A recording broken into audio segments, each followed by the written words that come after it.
Welcome to the Harikatha podcast. I'm Bhakti Lalita. And in today's episode, I wanted to go through a few fables that are very typically found in Vedic India, in the original culture of India.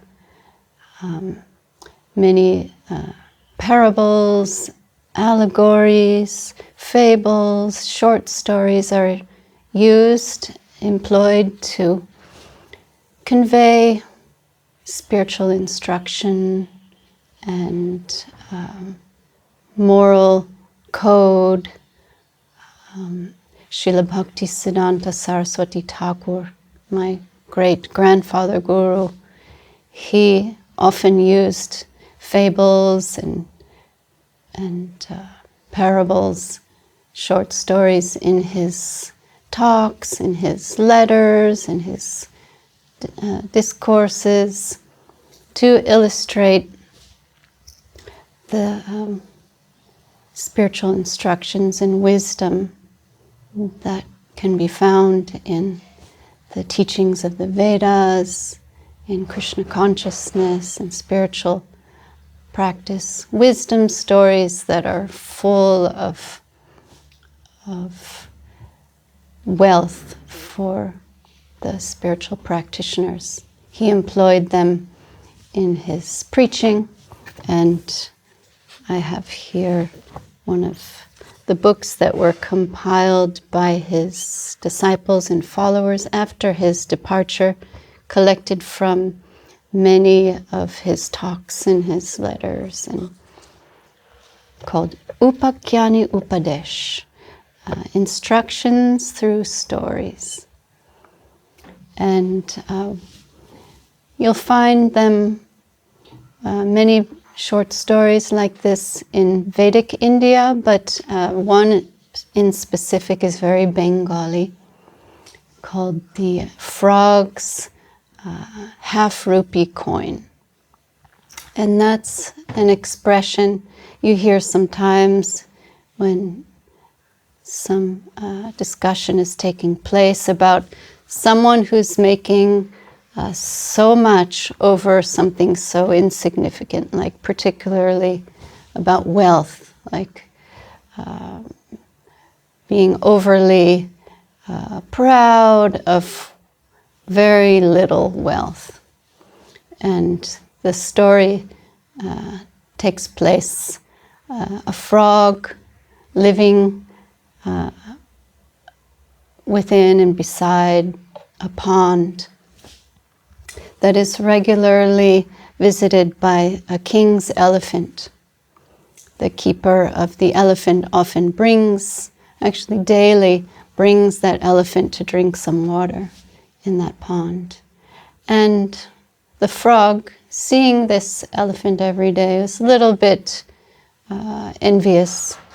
And just one day while hopping around, he jumped on a half-rupee coin. And he thought, whoa, I landed on this half-rupee coin just sitting here. Like, what fortune has come to me today? I must be the richest frog on the planet. And like everything must be within my control now that I'm so rich. And he thought, you know what, today when that elephant comes, I'm going to chain him up, and I'm not going to let him drink any water from this pond because it's all mine. And so he's waiting on his half-rupee coin, sitting there. And then, sure enough, the keeper comes with the elephant, and the frog gets some chains, and he leaps to the feet of the elephant, tries to chain him up, and lands under the foot of the elephant, and that was the end of his life. So that's the story. And like, for those of you who are American like me, we always need a happy ending, but this you're not going to always get a happy ending. And this one ends in tragedy. The frog is killed by his false ego, led him to his death. And he's thinking, I just stumbled upon this wealth. It's not even his coin. It was just, he found it there. He thought he was the proprietor of everything and thought he could foolishly stop an elephant from drinking water in that pond, which didn't belong to him anyway. So there's a lot of teachings in this story. The frog represents our ego. Just looking at my notes here. And the ego always thinks that we are the doers. We are the controllers. When actually we are so tiny. We're so limited. Our free will. We're so finite. Living in this environment. Thinking we're doing everything and we're earning everything by our own activities and fending for ourselves and making so much of our endeavors, when actually, the universe, the supreme person, and all the gods and elements within our environment, they're all supplying everything for us. We are so insignificant in what goes on in our environments. So mistakenly, the term false ego is there, like it's a misconception to think that we are the doers, when we are actually just very tiny. Our free will is so limited.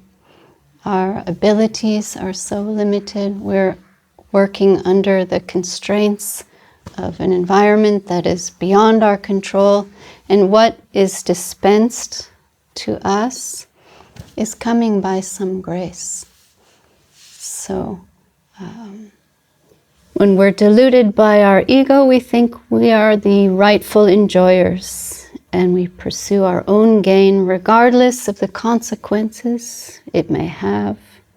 And the half-rupee coin represents body, wealth, and other worldly resources.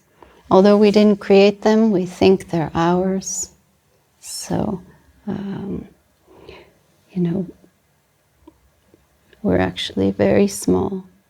The elephant represents time, which is so beyond our control. The frog has no ability to stop an elephant. But the frog, being deluded by the false ego, is meeting a tragic end. So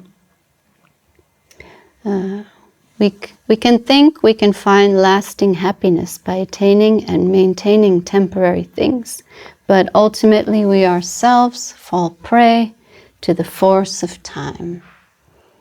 So such a short little story is giving so much wisdom. And Srila Bhakti Siddhanta Saraswati Thakur Prabhupada, he often spoke of this story, showing that the false ego must go. We must do away with it, summarily dismiss it. And the pure ego we welcome, that is the servitor ego, that I am a servitor and I am part and parcel of the infinite, and it's my duty and innate interest to serve for the good of the whole and to have a servitor attitude. So that's one fable that Srila Saraswati Thakur employed, and I've heard our Gurudev mention it in his conversations with his friends. You'd hear this half-rupee coin, 50 paise, and used in many different ways, and alluding to this illustration. Another one, the cow and the tiger. This is not especially Bengali, but it's something you hear in the Vedic culture of India. This, among other stories, how one day there was a cow grazing in the fields, and as she was moving along, she saw a tiger coming towards her, and he was going to attack. And she ran and found a very shallow pond and jumped in the pond to try to escape the tiger, who was pouncing on her, and they were rolling in this very shallow pond that happened to be full of mud. And they both landed at close distance from each other, but they were totally stuck in the mud up to their necks. And the tiger still threatening the cow, even though he couldn't move. She was also stuck, and the tiger's telling her, I'm going to get you, and I'm going to enjoy crushing your bones. I'm going to take great delight in consuming your flesh, and you're a goner. And she just realized, like, you're not going to move, but I'm going to move because I have a master. I have my keeper. And she spoke to the tiger like, do you have a master? And the tiger, master, I'm the king of the jungle. You're talking to the king. And, I don't need a master. And she said, well, that's your misfortune, because you're just going to be stuck here. And I have a master who, when the sun sets and notices I didn't come home from grazing, that master will come out and find me and rescue me and take me home. So sure enough, the sun was setting, and the keeper, the master of the cow, realizes my cow is missing and goes out to look for her and spots her in this shallow pond, stuck, and he frees her and lifts her out. And they tried to help the tiger, but the tiger's too ferocious and too angry, and there's no way to help this tiger. Then the cow and the keeper are happy with each other. The cow's so grateful. The keeper found her, and she's happy. The master's happy that he found her, and they're sorry they couldn't save the tiger, and off they go. And that's the end of the story. Again, happy ending for the cow, but not the tiger. So the purport here is that the cow represents a surrendered soul, and the tiger represents a proud person, and the master represents the Lord Sri Krishna, who is the lover of the cows, the friend of the cows, Govinda, Gopal. And he's also known as the protector of the cows and the world. The mud represents the material world, and the chase represents the struggle for existence in this material world. So the surrendered soul, the cow, given here, that example, is that the surrendered soul depends on divine guardianship, depends on the master, and depends on what is higher than itself, herself. She knows I have a master, a keeper who's taking care of me. I'm so small. I'm, in need of shelter and in need of protection. That's the mood of a surrendered soul. And in this way, that cow gets protection and shelter and rescuing when needed. And the tiger is,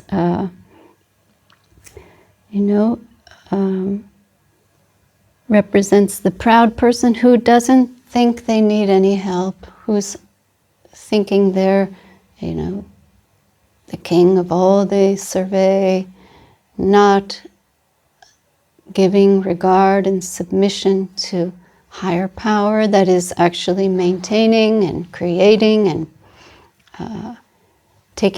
providing everything for them, and unknowingly taking from the environment, thinking it's all mine. So, no matter how many troubles appeared to be created by the proud persons of the world who reject the guardianship of the Lord out of the false ego, considering themselves capable of fending for themselves, the surrendered souls know that everything is really in the hands of the Lord. Surrendered souls are confident in the protection of the Lord, and they just may need to wait a little until the sun sets, in this case, when the Master comes to rescue them. So this is a very short parable, a fable that is giving so much spiritual instruction and insight and wisdom in such a beautiful way. And one more. There's many in this book. This is only volume 1. There must be about 30 to 40 different fables and parables, and short stories that Srila Bhaktisiddhanta Saraswati Thakur used in his preaching. One more I wanted to tell is the ant and the caterpillar. And this is about understanding the value of spiritual transformation. So one day, an ant wakes up and is all ready for a day of foraging. And just like us, we have very limited capacity in what we can do, what we can't do. We're so finite, but even the ant is even more limited in its free will, in its ability. And it has this little body, and this ant wakes up and flexes some of its limbs and is so proud of the movements it can make, and it starts going out and looking for food. And on his way, he sees a caterpillar slowly making its way towards a tree, towards the trunk of a tree. And the ant just, has some attitude. Oh, I'm faster than you. I'm going to run up this tree and find all the good food. And there's not going to be nothing left for you. And so the caterpillar just patiently endures this kind of attitude and a little bit of a threat from the ant, ignores him politely and moves on with its movements towards the trunk of the tree. So the ant just runs by the caterpillar, climbs up the tree, starts eating things and thinking, what a pitiful situation. This poor caterpillar is so slow and doesn't get to enjoy life like me. I have so much more speed. and I can do things faster, and I'm certainly in a more fortunate position, like pitiful situation of this caterpillar. So the ant runs down, and he sees the caterpillar still trying to get to the trunk of this tree, and laughs at the caterpillar. And the caterpillar just endures this behavior of the ant, and finally gets up into the tree and finds a few leaves to chomp on, and then makes a cocoon for itself. And it enters the cocoon and is there for some time, and the ant comes and checks if the caterpillar is still alive and sees just the tip of its tail, can tell that it's still alive, but still, this ant thinks, what a pitiful existence. The ant says, I hope I never take birth as a caterpillar. This is a terrible body. There's 8,400,000 species of life. I hope I never have to go into that species. And just goes about his daily life and keeps an eye on the cocoon to see what's going to happen. What's the fate of this poor caterpillar? Then one day, the ant notices the cocoon had been split open, and the ant thinks, oh, what a useless existence. This caterpillar is so slow, doesn't get to enjoy life like me, has no freedom. And then finally, some predator comes and consumes this caterpillar, and he's gone now. At that moment, the ant feels a breeze above its head and some shade above its head, and looks up and sees this beautiful, colorful butterfly above its head. And that was the caterpillar who transformed into this beautiful butterfly. And the caterpillar speaks to the ant. Oh, what a pitiful life I've led, and how limited I am, and how slow I am. Do you still think like that now, seeing me flying and eating nectar and having such a beautiful, colorful form? And the story ends in this spot where the ant realizes its foolishness and its pride, and can see that, my egoistic attitude was so wrong, and I've been offensive to this creature, and repents.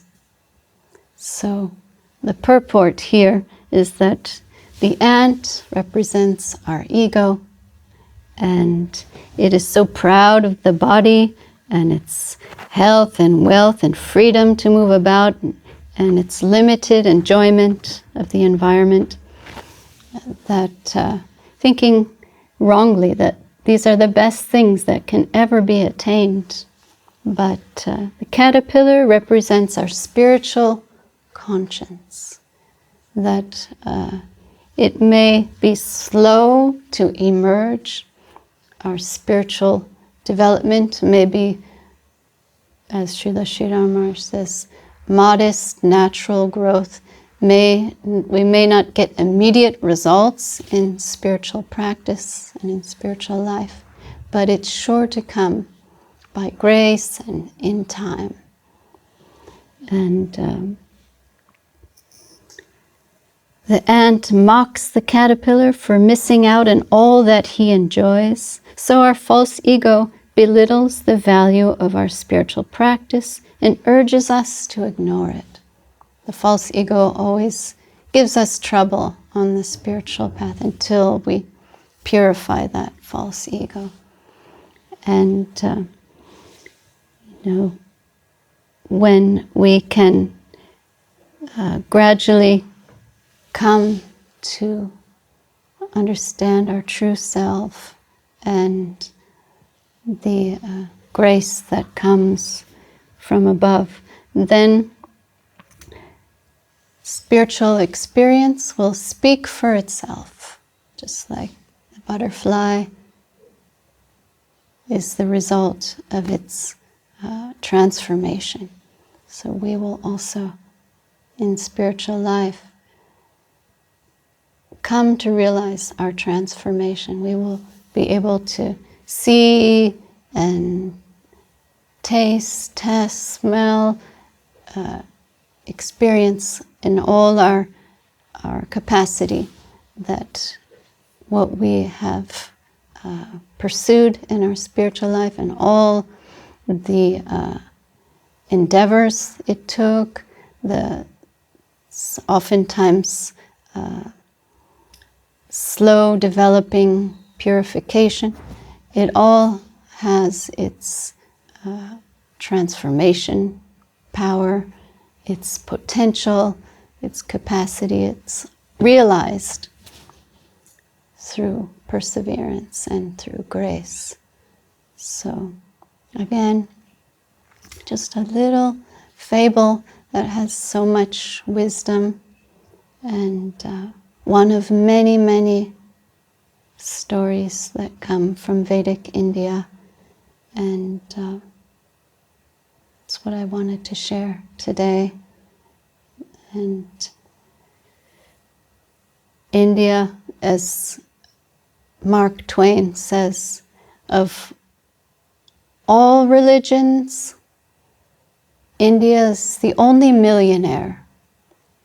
Not to slight anyone else or any other religious system or ideas or philosophies. There's so much to be found in the original culture of India, and it's an extraordinary place for spiritual understanding from the saints, the sages, all the avatars of the Lord that have appeared there. So much wealth. Vedic culture. Veda means to know. You can know many things through allegories, through fables, through stories.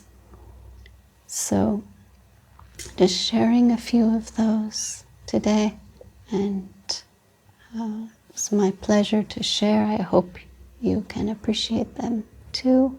And you don't have to search far to find more. This is one of the many beautiful books where you can find the stories presented by Srila Saraswati Thakur Prabhupada. And always there's some purport, some commentary to help you understand what was meant in these stories. So grateful to come across such wonderful teachings by our Guru Varga, and happy to share. So Jai Srila Bhakti Siddhanta Saraswati Thakur Prabhupada Ki Jai. Jai Vishnupad Srila Bhakti Rakak Sridhar Dev Goswami Maharaj Ki Jai. Jai Srila Bhakti Sundar Govinda Dev Goswami Maharaj Ki Jai. Shri Rupanuga Guru Varga Ki Jai. Gaura Bhakta Vrinda Ki Jai. Harinam Sankirtan Ki Jai. Go Premanande.